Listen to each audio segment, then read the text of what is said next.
주 예수를 알므로, 주 예수를 알므로라는 제목으로 함께 은혜를 나누겠습니다. 여러분, 우리가 주 예수를 알므로 우리에게 귀한 복이 있습니다. 그 큰 은혜가 여러분들의 삶에 있기를 바랍니다. 지난주에 저는 여호와께로 돌아가자 이 말씀을 증거하면서 두 번째 말씀드렸던 힘써 우리 주님을 알자라는 말씀에 한 주간 묵상을 하다가 우리가 주님을 안다는 것이 참 귀한 일인데 우리가 이 안다는 것에 대해서 좀 더 하나님의 말씀을 더 듣고 하나님께서 주시는 지혜를 얻고 능력을 얻는 시간이 되었으면 좋겠다, 그런 생각을 했습니다. 그런데 이번 주에 사실 제가 이제 신약의 말씀을 증거할 때가 돼서 이제 남은 책이 베드로후서거든요. 신약은 그동안 다 했어요. 제가 이제 2년 넘게 담임 목사로 설교하면서 주일 설교는 신약을 거의 다 했고 이제 베드로후서가 남았는데요. 베드로후서 말씀을 보는데 이 주님을 알매 대하여 귀한 말씀을 주셨습니다. 그래서 저는 여러분과 함께 오늘 이 말씀을 나누려고 합니다. 지난주의 말씀 중에 여러분 호세아 6장 3절의 말씀을 기억하십니까? 한번 보시겠습니까? 자, 그러므로 우리가 여호와를 알자, 힘써 여호와를 알자. 그의 나타나시면 새벽빛같이 어김없나니 비와 같이, 땅을 적시는 늦은 비와 같이 우리에게 임하시리라. 주님이 어떤 분이십니까? 주님은 새벽빛같이 그리고 비와 같이 우리에게 임해 주시는 분이십니다. 그 주님이 임하셨으면 그 주님과 만나고 주님과 교제하는 것, 이것이 바로 주님을 아는 것이잖아요. 여러분들이 주님을 알 수 있다는 것은 축복인 줄 믿으시기 바랍니다. 여러분, 주님을 힘써 아시기를 바라요. 그래서 이 힘써 아는 것에 대하여 오늘 조금만 더 말씀을 드리려고 합니다. 왜냐하면 여러분들이 안다는 것을 단순히 지식 또는 단순히 내가 성경 말씀 부지런히 읽으면 되겠지, 그러면 어떻게 되겠지라고 생각하는 분들도 있는데, 물론 맞습니다. 그러나 좀 더 나가야 되고 조금 더 우리가 들어야 될 말씀이 이 시간에 있습니다. 그래서 이 말씀에 귀를 기울이고 오늘도 하나님의 뜻을 깨닫는 시간이 되길 바랍니다. 베드로후서는 이름 그대로 베드로가 쓴 책입니다. 베드로전서도 그렇지만 베드로가 이 말씀을 쓸 때는 하나님의 귀한 뜻을 받들어서 쓴 글일 겁니다. 근데 베드로 전서와 후서는 약간의 시간적 간격이 있습니다. 제가 예전에 베드로 후서 말씀을 강의할 때에도 이 표를 보여드린 적이 있습니다. 베드로 전서와 베드로 후서를 비교할 때 경계의 대상을 베드로 전서에서는 외부에 있는 세력들에게 두었습니다. 외부에 이단들이 있습니다. 또 그리스도를 핍박하는 자들이 있습니다. 로마 세력들도 마찬가지겠죠. 강조점은 복종, 인내, 기다림, 고난, 위로, 이런 내용들이었고, 또 재림에 대한 태도는 소망하자는 거였습니다. 재림, 주님이 곧 오시는데 그때를 위해서 우리가 소망하자는 거예요. 그래서 이 권면의 목적을 거룩함으로 그 소명을 감당하자, 그 소망을 감당하자, 주가 거룩하시니 우리도 거룩하자, 그런 말씀을 우리 들었죠. 서신의 목적은 이유 있는 고난이 있으니 이 이유 있는 고난을 참음으로 장차 얻을 영광을 우리가 받자, 이런 말씀이었습니다. 그런데 베드로후서는 조금 다릅니다. 아니, 좀 많이 다릅니다. 경계의 대상이 외부가 아니라 내부입니다. 내부에 반대 세력이 있는 거예요. 내부에 이단적 그 사상을 가진 사람이 침투해 들어왔습니다. 이들에 대해서 하나님께서 경계하라는 말씀을 주시는 거죠. 강조점도 지식과 확고함과 경고와 과오와 그리고 경계에 대한 내용들로 차 있습니다. 내용은 좀 짧지만 재림에 대한 태도도 강력합니다. 확신하라는 거예요. 소망을 이제 지나서 주님 곧 오신다, 확신하라, 재림의 신앙을 가지고 살아라, 이렇게 말하는 거죠. 권면의 목적도 마찬가지입니다. 성숙해져야 된다는 거예요. 거룩한다는 것은 마치 그냥 구별되어져서 내가 그냥 순간에 끝나는 것이 아니라 성화되어져 가는 성숙의 단계에 있다. 그래서 서신의 목적이 교회 안에 있는 잘못된 독소들을 제거하는 것에 있다라고 우리는 배웠습니다. 그런데 이 베드로가 베드로후서에서 자신이 지금부터 유언을 하겠다는 강력한 문장을 사용합니다. 1장 13절과 14절을 제가 읽겠습니다. 내가 이 장막에 있을 동안에 너희를 일깨워 생각나게 함이 옳은 줄로 여기노니 이는 우리 주 예수 그리스도께서 내가 지시하신 것 같이 나도 나의 장막을 벗어날 것이 임박한 줄을 알미라. 여러분, 장막 두 번씩이나 강조한 이 장막은요, 우리 몸을 말하는 거죠. 베드로가 자기의 몸을 이제 떠날 때가 됐다고 생각하는 거예요. 그리고 그리스도께서 말씀해 주실 거라는 거예요. 말씀해 주실 때가 가까웠다는 거예요. 여러분, 이 때가 가장 중요한 때일 거예요. 예수님도 마지막에 우리에게 선교의 사명을 가르쳐 주신 것처럼 베드로도 지금 마지막 순간이 다가오는 것을 보고 그 교회들에게, 그가 함께 사랑을 나누었던 교회들에게 생각나게 해주겠다는 거예요. 그래서 앞에 있던 내용, 13절 앞에 있던 내용, 즉 오늘 우리가 읽었던 이 내용이 바로 생각나게 하려는 내용이라는 거예요. 또 15절 16절을 보십시오. 내가 힘써 너희로 하여금 내가 떠난 후에라도 어느 때나 이런 것을 생각나게 하려 하노라. 생각나게 하는 게 중요한 거예요. 여러분, 우리가 잊어버리고 벗어버리고 그리고 그것을 버려버리는 이런 일이 없도록 하려면 생각나야 된다는 거예요. 뭐가 그렇게 생각나야 될까요? 16절 우리 주 예수 그리스도의 능력과 강림하심을 너희에게 알게 한 것이 교묘히 만든 이야기를 따른 것이 아니라 그랬어요. 여러분, 여기서 말하는 교묘히 만든 이야기, 이거는 이단들이 만든 인간적인 사상을 이야기하는 것입니다. 여기에서 나온 말씀이 아니라는 것입니다. 우리는 그의 크신 위엄을 친히 본 자라고 이야기합니다. 베드로는 정말 예수님을 보았잖아요. 그리고 어디에서 보았는지도 지금 17절에서 계속해서 말하고 있어요. 17절을 제가 또 읽겠습니다. 지극히 큰 영광 중에서 이러한 소리가 그에게 나기를 이는 내 사랑하는 아들이요 내 기뻐하는 자라 하실 때에 그가 하나님 아버지께 존귀와 영광을 받으셨느니라. 어느 장면입니까? 이 장면이? 그렇죠, 변화산 장면이죠.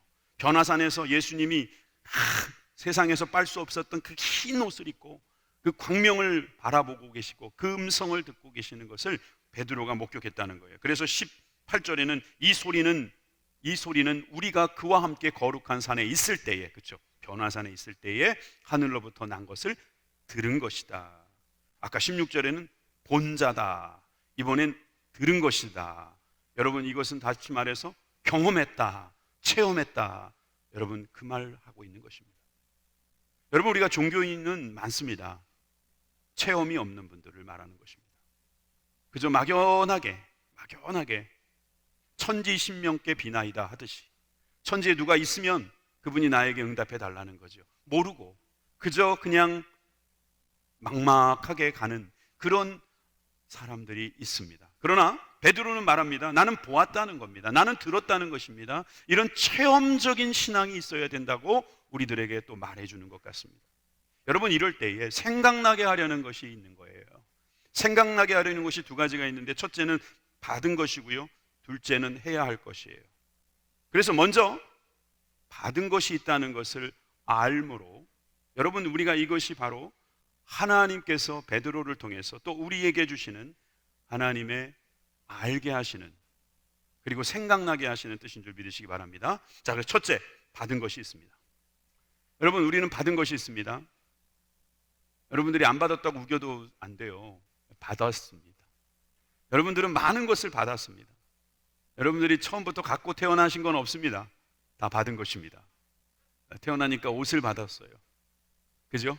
사랑도 받고요. 예, 그리고 친구들도 받았어요. 다 받았어요. 여러분, 우리가 받은 것을 잘 관리하는 사람이 참 좋은 사람입니다. 받았는데 안 받았다고 자꾸 우기는 사람이 있습니다. 그런 사람들은 나중에 또 받기 쉽지 않습니다. 여러분, 받은 사람은 받았다는 것을 알아야 합니다. 그리고 그 받은 것을 귀하게 여길 줄 알아야 합니다. 그리고 그 받은 것을 감사할 수 있어야 합니다. 여러분, 우리는 하나님께 큰 은혜를 받은 사람인 줄 믿으시기 바랍니다. 사실 우리가 이 십자가를 지금 묵상하는 사순절 기간에 우리가 무엇을 받았는지를 생각해야 됩니다. 하나님, 나는 하나님께 귀한 은혜를 받았습니다. 이 십자가의 사랑을 받았습니다. 내가 이 세상에서는 이 죄를 해결할 수가 없습니다. 그런데 주님께서 이 귀한 은혜로 말미암아 나를 깨닫게 하시고, 나를 회개하게 하시고, 나를 돌이키게 하시고, 나로 바른 길 가게 하시는 줄 믿습니다. 여러분, 이런 믿음이 우리 가운데 있을 때 여러분, 우리가 받은 것입니다. 자, 오늘 그래서 본문을 다시 한번 읽어보면서요, 1장 1절의 말씀부터 먼저 보도록 하겠습니다. 1절 2절을 한 목소리로 읽겠습니다. 시작.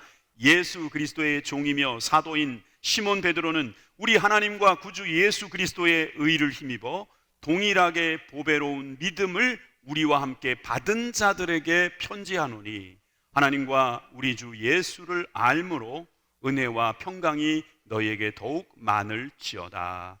아멘. 여러분, 이 보배로운 믿음을 우리가 받았다는 것입니다.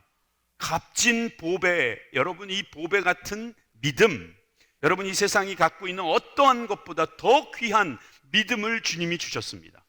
여러분 이 믿음을 받으셨으면 아멘 하십시다. 저는요, 이 모태신앙이지만 믿음이 흔들릴 때가 있었어요. 학교를 다니면서 친구들하고 이렇게 공부하다 보니까 믿음이 흔들리더라고요.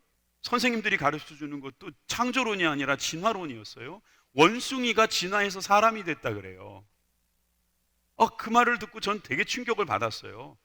분명히 아담을 하나님이 창조하셔가지고 그 후손이 바로 인간이 된 건데 이게 무슨 말이냐는 거죠. 여러분, 그래서 여러분 어떤 사람들은요 원숭이 같은 짓을 하고 다니는지 모르겠어요. 예? 여러분 원숭이가 아닙니다. 우리는 하나님의 피조물입니다. 하나님의 형상으로 지음받은 하나님의 자녀입니다. 여러분 이 믿음은요 내가 만든 게 아니라 받은 거예요. 이걸 받았다라고 믿게 되면서 저는 주님과 인격적으로 만났어요. 여러분 예수님을 믿는 것보다 안 믿는 게 더 어려운 거 아십니까 혹시? 여러분 안 믿는다는 말은요 뭔가 다른 게 믿는 게 있는 거예요. 다른 걸 믿는 게 있는 거예요. 근데 그 믿는 것이 제대로 그 역할을 못해요. 예를 들어 돈을 믿는다 합시다. 그 돈이 없어요. 힘들어요. 여러분 죽으면 그만이지, 끝이지 뭐. 땅에 묻히면 끝이지 뭐. 이걸 믿으십니까? 그 믿은 것도 믿으면 아닙니까? 아니 죽어보지도 않아놓고 어떻게 알아요? 죽어보지도 않고 죽으면 끝이라고 믿는 그 믿음도 믿음입니다. 근데 우리는 믿습니다. 죽으면 천국 간다는 거예요. 할렐루야. 여러분 우리가 죽으면 천국 간다는 믿음이 어디서 나온 것입니까? 바로 하나님의 말씀에서 나온 거예요. 그 말씀을 믿음으로 받음으로 여러분 우리가 이 믿음을 갖게 된 줄 믿으시기 바랍니다. 저는 원숭이의 후예가 아니에요. 원숭이처럼 생겼다 그래도 저는 원숭이가 아닙니다. 여러분 우리는 하나님이 값진 보배로운 믿음으로 만들어진 하나님의 종들인 줄 믿습니다. 하나님의 자녀인 줄 믿습니다. 여러분 이 믿음을 받게 되시기를 바랍니다. 그런데 여기에 보니까 2절에 우리가 주님을 알므로 그 믿음을 알게 됐다는 거예요. 여러분 이게 바로 주님을 아는 것입니다. 우리가 하나님과 우리 주 예수를 알므로 앞에 있는 믿음도 받은 거예요.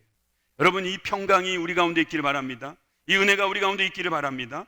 여러분 어떤 사람은요 나는 예수님을 잘 몰라요. 근데 이 말씀이 틀린 거예요.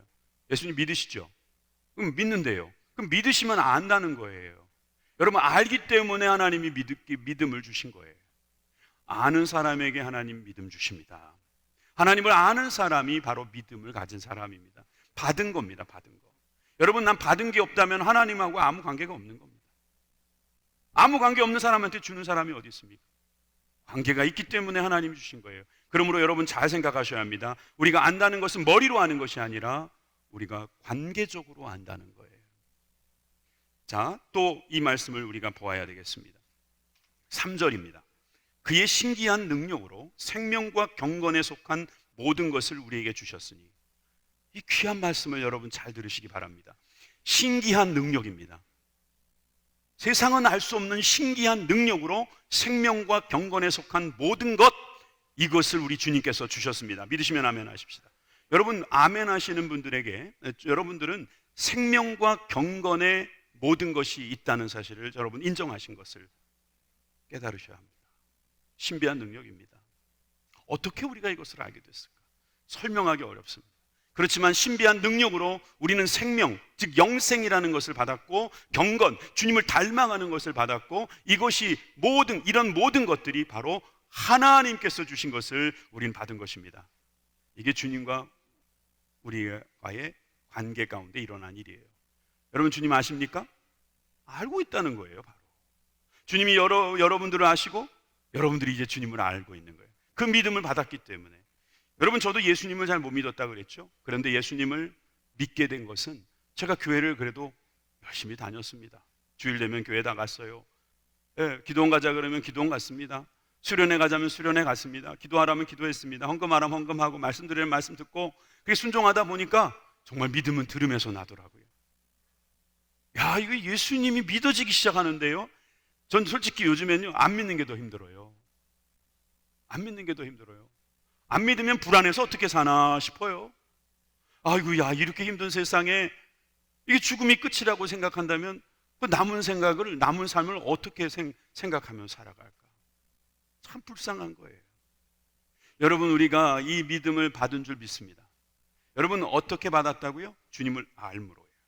또다시 3절을 보시면 여기에 보니까 영광과 덕으로서 우리를 부르신 이를 알므로, 주님을 알므로 우리가 받은 거예요.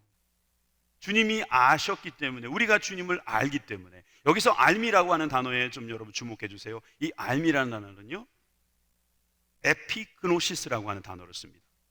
원래 그노시스 앞에 에피라고 하는 위에서부터 뭐 이런 뜻이 들어와 있는데, 강조하기 위해서 에피라고 하는 단어가 들어간 겁니다. 그러니까 알게 되다 이렇게 해석하면 좋아요. 알게 된 거예요. 우리가 알게 됐어요. 여러분, 알다, 지난주에 우리가 야다라는 말을 했죠. 야다는 단순히 이름 정도 아는 것 같고 안 돼요. 얼굴 아는 것이 아니에요. 이 존재적인 관계 형성이 있어야 돼요. 속속들이를 알아야 돼요. 서로 친해야 됩니다. 이것이 야다입니다. 이것이 기노스코. 여러분, 이 에피그노스코라고 하는 이 단어는, 그노시스라고 하는, 에피그노시스라고 하는 이 지식은 여러분이 아는 것으로 머리에 아는 것이 아니라 그분과의 관계를 이야기하는 겁니다. 그러니까 주는 거죠. 여러분이 믿음을 받고 우리에게 주신 이 능력으로 말미암아 살게 되기를 주님의 이름으로 축원합니다. 여러분이 믿음이 어떻게 생겼습니까? 사실은 약속 때문에 생긴 거예요. 그래서 베드로후서 1장 4절에서는요, 약속을 강조합니다. 4절을 여러분 같이 읽습니다. 시작. 이로써 그 보배롭고 지극히 큰 약속을 우리에게 주사 이 약속을 믿음으로 말미암아, 약속으로 말미암아 우리가 정욕 때문에 세상에서 썩어질 것을 피하여 신성한 성품에 참여하는 자가 되게 하려 하셨느니라. 아멘. 약속을 누가 받았습니까? 주님을 아는 사람이. 우리가 주님을 알기 때문에 주님께서 우리에게 그 약속을 주신 거예요. 그 약속을 받은 사람은 바로 신성한 성품에 참여할 수 있다고 그랬어요. 주님의 그 성품을 참여한다. 원래 우리는 주님의 형상으로 만들어졌다 그랬어요. 이 형상이라는 것을 이콘이라고 합니다. 여러분, 이 이콘이라는 말에서 아이콘이 나온 거예요. 여러분, 이 아이콘 아시죠? 요즘에 아이콘 많이 씁니다. 컴퓨터를 하다 보면 아이콘이 많습니다. 여러분, 스마트폰에도 뭐 하나 누르는 거 있잖아요. 그게 아이콘이라고 하잖아요. 그걸 누르면 그 안으로 들어가는 겁니다. 여러분, 우리는 주님의 아이콘입니다. 주님의 형상, 주님의 이콘이란 말이에요. 우리들을 누르면 주님의 나라가 펼쳐지는 거예요. 우리를 보면 주님을 알게 된다는 거예요. 그러니까 우리가 주님의 성품을 가지고 있을 때 세상이 우리를 알게 되는 거죠. 여러분, 왜 그게 가능합니까? 우리가 주님을 알므로, 주님이 우리를 알므로, 우리가 받았으므로, 우리가 주님의 성품을 받았으므로, 주님이 그 귀한 인격을 우리가 본받음으로, 여러분, 우리가 이렇게 된 줄 믿으시기 바랍니다. 여러분, 우리가 받았다는 것은 주님이 주셨다는 뜻이에요. 그러면 주셨으면 우리가 할 일이 뭐겠어요? 받았다고 말하는 거예요. 그래서 고린도후서 1장 20절에서는 이렇게 말씀하고 있습니다.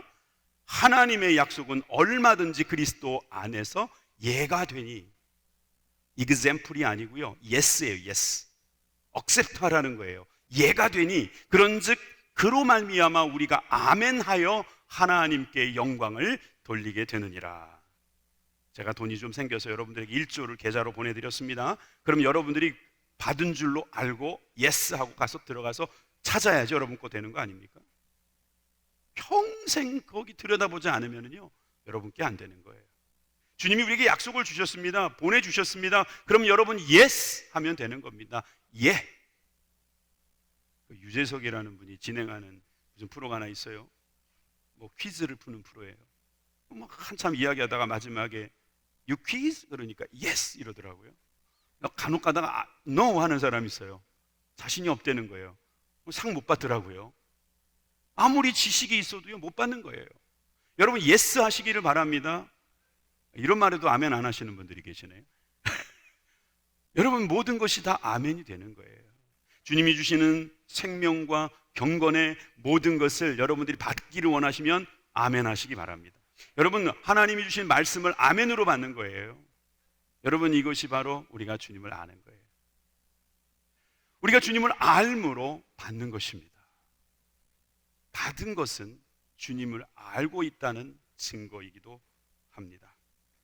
여러분, 우리가 인류를 잘 볼 때 창세기의 내용을 보면 많은 것을 깨달을 수가 있어요. 그 중에 한 가지가 바로 바벨탑 사건입니다.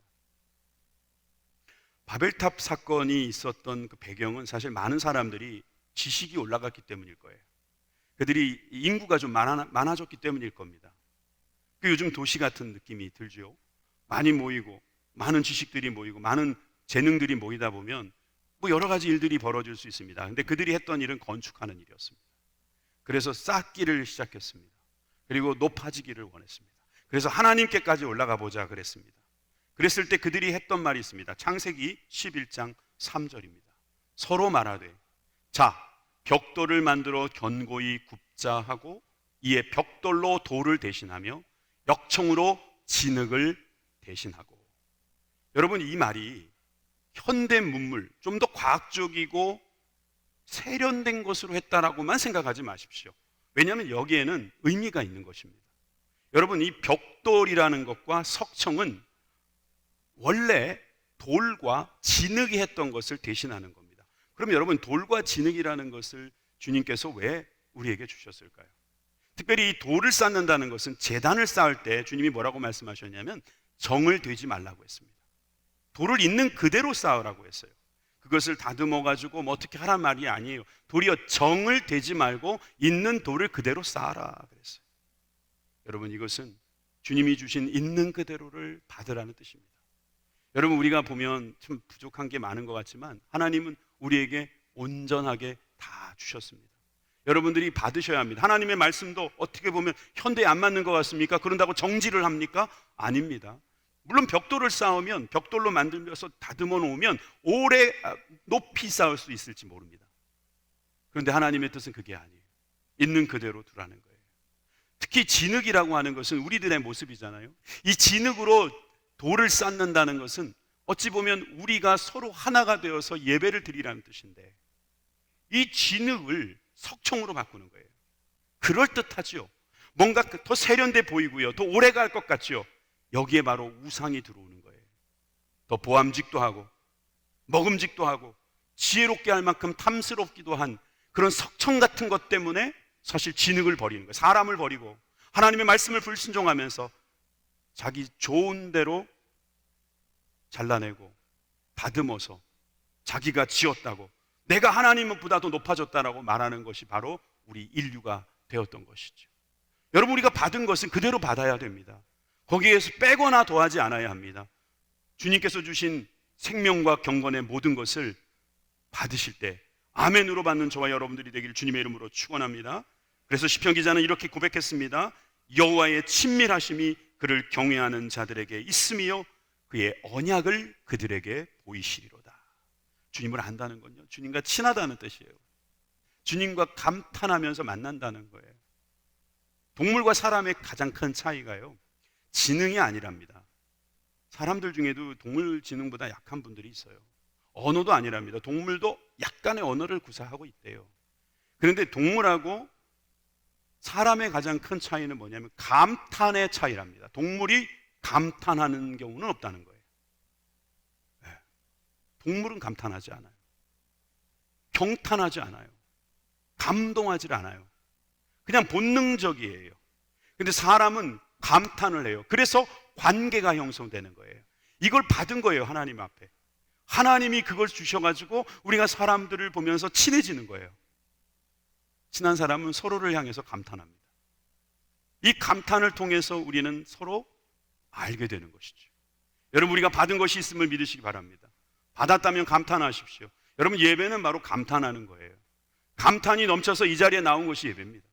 여러분, 예배는 바로 하나님을 찬양하면서 주 하나님 지으신 모든 세계, 내 마음속에 그리워 볼 때 여러분, 우리가 하나님을 찬양할 수밖에 없는 거예요.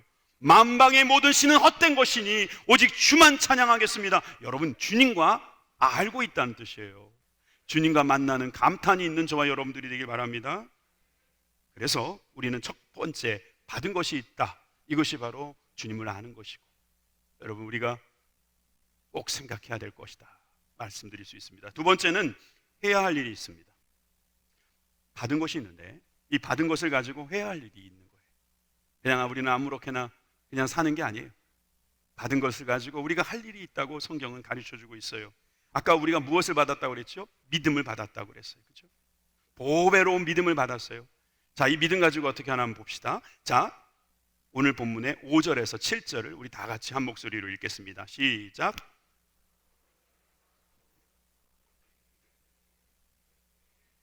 지식의 절제를, 절제의 인내를, 인내의 경건을, 경건의 형제 우애를, 형제 우애의 사랑을 더하라. 아멘. 자, 더욱 힘써. 또 힘써 나왔어요. 기가 막히다니까요. 지난주 말씀하고 어떻게 딱 연결이 되냔 말이에요. 더욱 힘써 더하라. 더하라. 더하라. 이 더하라는 게 플러스도 있지만 더, more, 더하라는 거예요. 그렇게도 해석할 수 있어요. 어떻게 더하는가 보십시다. 믿음에서부터 시작합니다. 여러분, 믿음을 저는 1학년이라고 보겠습니다. 1학년에는 믿음이 필요합니다. 자, 믿음에서 그 다음에 쌓아야 될 것이 무엇이죠? 덕입니다.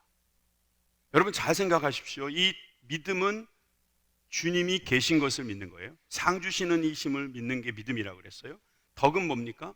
남을 세워주는 거예요. 남이 잘 되게 하는 것을 덕이라고 말해요. 2학년입니다. 그런데 어떤 사람은 2학년을 그냥 건너뛰고 지식으로 넘어가는 사람이 있어요.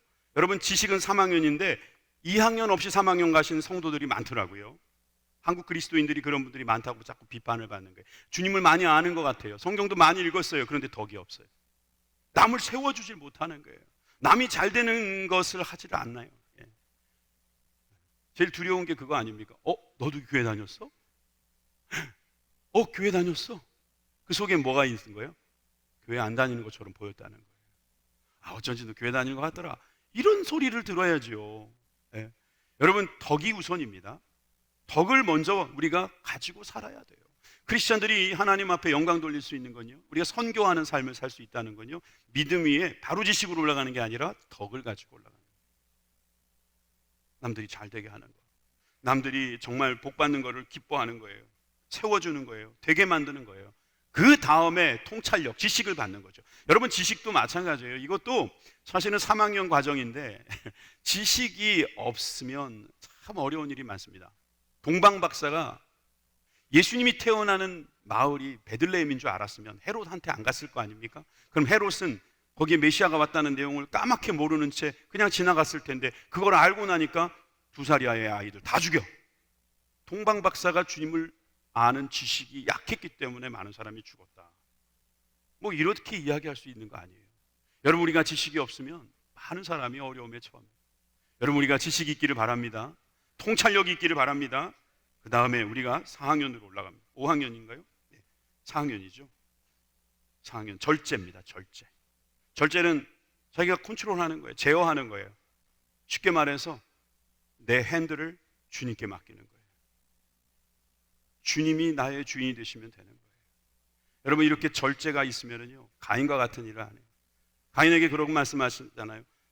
죄의 소원이 너희에게 있으나 너는 마음에 죄를 다스릴지니라. 여러분, 우리의 마음에는요, 죄의 소원이 있어요. 죄를 짓고 싶은 마음이, 그게 죄를 짓고 싶은 그런 욕정이 있단 말이에요. 그렇지만 이걸 다스리는 게 절제예요. 여러분, 이 절제를 잘하는 사람이 수준이 있는 신앙인이고 성숙해지는 과정에 있는 것입니다. 그 다음은 인내죠. 인내. 인내는 저는 사랑하기 위해서는 인내가 반드시 필요하다고 생각합니다. 사랑은 오래 참고. 여러분, 사랑은 오래 참음과 참고 견디는 거라고 그랬어요. 계속 우리는 사랑하는 과정에서 필요한 것이 인내예요. 여러분, 인내하지 않는 사랑은 없어요. 여러분, 인내의 과정이 없는 사랑은 없단 말이에요. 여러분, 우리가 인내할 수 있다는 것은 그럴 수 있다고 생각하는 데서부터 시작됩니다. 그럴 수 있어. 나도 그 입장이면 그럴 수 있거든. 그러니까 그럴 수 있는 거야. 그럴 수 있어. 불이 날 수 있어. 전쟁이 날 수도 있어. 나에게도 그런 어려움이 있을 수 있어. 그러면서 인내하는 거예요. 밑으로 내려가서 엎드리는 거예요. 그리고 도망가는 게 아니에요. 그냥 그거 엎드려서 가만히 있는 게 그게 인내예요. 여러분, 인내는 바로 신앙에 있어서 과정입니다. 여러분, 믿음이 있는 사람은 인내 과정까지 가야 합니다. 여러분, 그 인내가 있기를 주님의 이름으로 축원합니다. 그 다음에 경건입니다. 인내 위에 경건을 쌓아야 합니다. 여러분, 이 경건이라고 하는 건 주님을 닮는 걸 이야기했어요.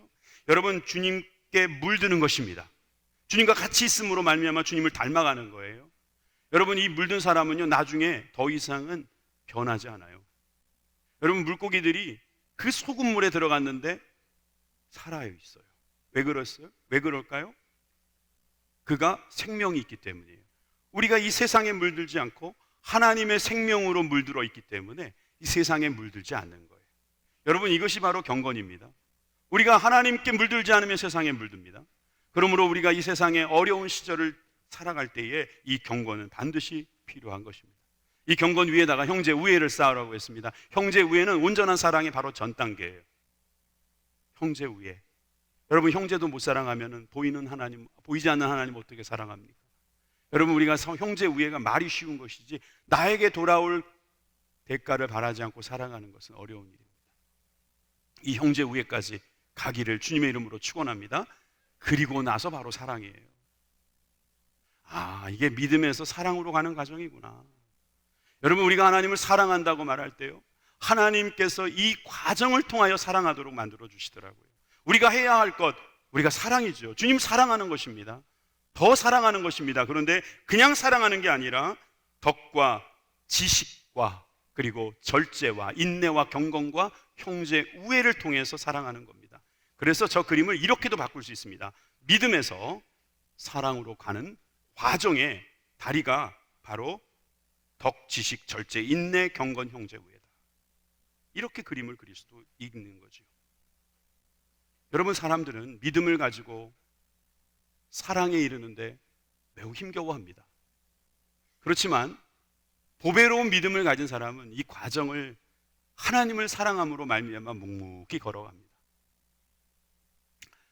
세계적인 그 부흥사하면 순복음 부천교회 창립 원로 목사이신 우리 창립 목사님을 대기도 하지만 사실 이제 그 우리 교회에서 자주 하는 말이고 대부분 빌리 그레함 목사를 이야기합니다. 이 빌리 그레함 목사님이 한국에도 오셨고 얼마 전에 소천하셨는데요. 이분이 함께 살았던 분이 바로 루스 그레함이라는 분이에요. 우리 루스 그레이엄이라는 이 사모님에 대한 양력을 보니까요, 23살에 빌리 그레함 목사하고 결혼을 하게 됐는데 그 전에 부모님을 쫓아서 의료 선교사였다고 하죠. 그래서 중국에서 태어났다고 합니다. 13살까지 거기서 살았고 그 다음에 평양 외국인 학교로 이사를 가서 평양에서 3년 동안 살았다 그래요. 그리고 나서 또 이제 미국에 돌아와서 만났는데, 여러분, 평생을 같이 살면서 기자들이 이렇게 물어본 적이 있었다고 해요. 혹시 빌리 그레함 목사님하고 이혼하고 싶은 생각이 없었나요? 그랬더니 저는 이혼하고 싶은 적은 없었어요. 그러나 죽이고 싶은 적은 몇 번 있었어요. 죽이고 싶은 적이 한 번 있었대요. 저렇게 그림 색깔 바꿔주는 거, 왜 갑자기 일패를 하셨나 모르겠어요. 근데 또 어떤 기자의 말에는 이렇게 말을 했습니다. 빌리를 변화시키는 것은 하나님의 일이고 내가 할 일은 빌리를 사랑하는 것이다. 여러분, 내가 믿음을 가지고 있으면 사랑으로 가는 과정에서 내가 할 일은 내가 해야 돼요. 남이 할 일을 내가 할 필요도 없고 하나님이 할 일을 내가 할 수도 없는 거예요. 하나님께서 빌리를 바꿔주실 거라는 걸 자기는 믿고 있는 거예요. 그리고 자기는 자기가 할 덕과 지식과 절제와 인내와 경건과 형제 우애에 힘쓰다 보면 하나님께서 아름다운 삶을 주신다. 뭐 이런 교훈 아니겠습니까? 여러분, 우리는 쉽게 생각할 때가 많습니다. 그러다 죄를 짓는 겁니다. 그냥 믿음이 있으니까 되면 되는 거지 뭐. 아니요, 우리가 할 일이 있다는 걸 알아야 돼요. 여러분이 할 일이 있다는 것은요, 우리가 주님께서 주신 것으로 하는 거예요. 그래서 어떤 분들은 이 8가지 또는 믿음과 사랑 사이의 6가지, 여러분 이 6가지 하는 게 어렵다고 생각하시는 분들 잘 들으세요. 어떻게 하면 되냐면요, 옷을 입으면 돼요. 옷 입듯이 하면 돼요. 로마서 13장 14절에 보니까 오직 주 예수 그리스도로 옷 입고, 바울은 우리가 옷 입듯이 주님을 믿으라는 거예요. 정욕을 위하여 육신의 일을 도모하지 말라는 것입니다. 에베소 교회에다가는 이렇게 말했습니다. 에베소 4장 22절에서 24절에 너희는 유혹의 욕심을 따라 썩어져가는 구습을 따르는 옛사람을 벗어버리고 오직 너희의 심령이 새롭게 되어 하나님을 따라 의와 진리의 거룩함으로 지으심을 받은 새 사람을 어떻게 하라? 입으라. 여러분, 옷을 벗고 입을 때 어렵습니까? 물론 그렇게 어려운 옷도 있죠. 그렇지만 여러분, 우리가 옷을 입는다는 것은 그렇게 어려운 일이 아닙니다. 의사가 가운을 입습니다. 물론 의사의 자격증이 있는데도 불구하고 의술을 베풀지 않았을 때는 두려울 겁니다. 그럴 때 가운을 입고 환자가 왔을 때 제가 어디 아파요? 그러면 의사니까, 가운을 입었으니까 오는 거 아닙니까? 옷을 입고 의술을 행하면 의사가 되는 것입니다. 물론 자격 없는 사람에게 그 옷을 입히지는 않습니다. 군인도 마찬가지입니다. 군복을 입어서 군인이 되는 거예요. 여러분, 우리가 그리스도의 옷을 입음으로 말미암아 우리가 주님의 일을 하는 거예요. 한다는 것에 대해서, 우리가 해야 할 일에 대해서 너무 부담스러워 하시는 것 같아서 이런 말씀을 주신 것 같아요. C.S. 루이스는 이것을 간주하다라고 말했어요. 간주하다. 우리가 원래는 그런 사람이 아닌데 주님께서 우리를 간주해 주시는 거예요. 의인이라고 간주해 주시니까 우리가 의의 옷을 입고 그 일을 하는 겁니다. 내가 원래 전도를 잘하는 사람이 아닙니다. 그런데 전도의 옷을 입고 전도를 하는 겁니다. 그럼 전도가 되는 겁니다. 내가 원래 11조를 잘하는 사람이 아닙니다. 그런데 11조의 옷을 입고 11조를 하니까 11조가 되는 겁니다. 여러분, 이것은 우리가 주님의 일을 하는 데 있어서 정말 좋은 방법입니다. 주님으로 옷을 입으십시오. 옷 입듯이 여러분, 좋은 옷은요, 나쁜 옷을 벗고 입어야지 더 태가 나는 겁니다. 나쁜 옷은 벗고 좋은 옷을 입으세요. 그렇게 되면 하나님께서 그 옷을 통해서 우리를 새롭게 하시고 새 일을 하게 하실 것입니다. 오늘 말씀에 정리를 한번 해보겠습니다. 베드로가 우리들에게 남긴 말은요, 생각해야 한다는 거예요. 두 가지를 생각하라는 거예요. 하나는 받은 것을 생각하라는 거예요. 받은 것은 무엇을 받았는가? 믿음을 받은 거예요. 보배로운 믿음을 받았는데 이게 바로 신비한 능력이었어요. 하나님의 그 신비한 능력, 즉 성령의 능력으로 말미암아, 모든 것을 통달하게 하시는 그 성령의 능력으로 말미암아 우리가 생명과 경건의 모든 것을 받았어요. 여러분, 받은 것을 받았다고 여러분 아멘 하시기 바랍니다. 내 것이라고 아멘 하시기 바랍니다. 나에게 주셨으면 여러분 감사하시기 바랍니다. 두 번째는 이제는 해야 할 일이 있다는 거예요. 믿음을 받았다면 그 믿음 위에다가 바로 지식 쌓지 말고 덕을 먼저 쌓아요. 그리고 지식을 쌓습니다. 그리고 거기에다가 절제를 쌓고 인내를 올리고, 그리고 거기에다가 경건을 올린 다음에 형제 우애까지 쌓으면 이제 사랑까지 얻게 되는 거죠. 믿음에서 사랑으로 가는 과정, 이 과정을 주님께서 옷 입듯이 입으라고 하십니다. 그리스도로 옷 입는 저와 여러분들이 되기를 주님의 이름으로 축원합니다. 선교는 그렇게 하는 것입니다. 귀한 사명 이렇게 이루어질 줄 믿습니다. 기도하시겠습니다.